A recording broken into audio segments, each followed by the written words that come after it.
भी चाहते हैं कि SS फिल्म्स मोतिहारी के ऑडियो वीडियो सबसे पहले आप तक पहुंचे, तो इस चैनल को सब्सक्राइब करें और साथ ही बेल आइकन को दबाना ना भूलें। Mix by AG recording studio.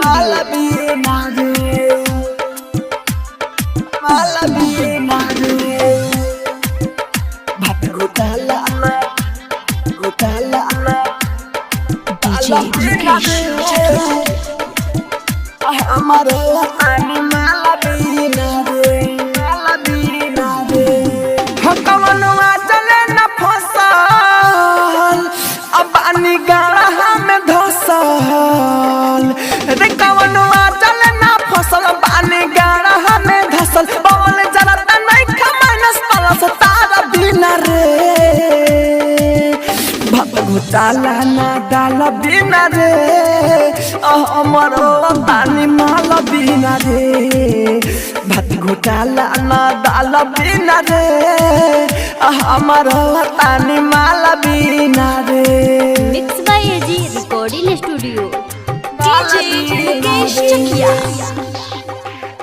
माल बिना रे भात घोटाला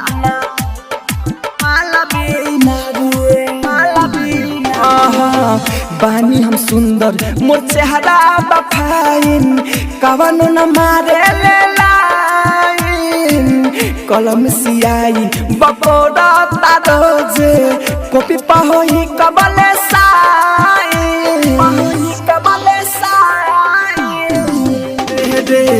बानी हम सुंदर मोर चेहरा बफाइन कवनो न मारे ले लाइन कलम सियाई बकोड़ा तारोजे कॉपी पहोई कबले साइन गुनाई जाता मोरा डंडा हो कबले रहम हम बंठा गुनाई जाता मोरा डंडा कबले रहम हम बंठा लोरा घुस जाता मुंह में रुमाल बिना रे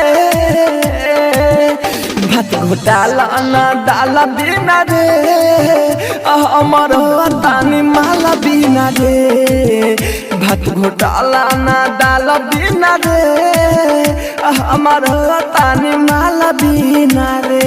mix by AG recording studio. DJ Mukesh Chakiya माल बिना रे भात घोटाला ना माल बिना रे।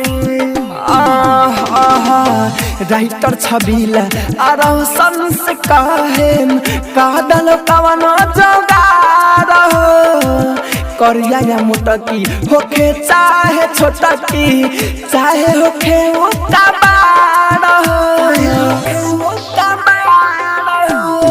सुनना राइटर छबीला अरसन से कहेम कादल कवनो जोगार करिया या मोटकी होके चाहे छोटकी चाहे होके मोटा बार कबल बैठ के रोई हके कर मन ना हटोई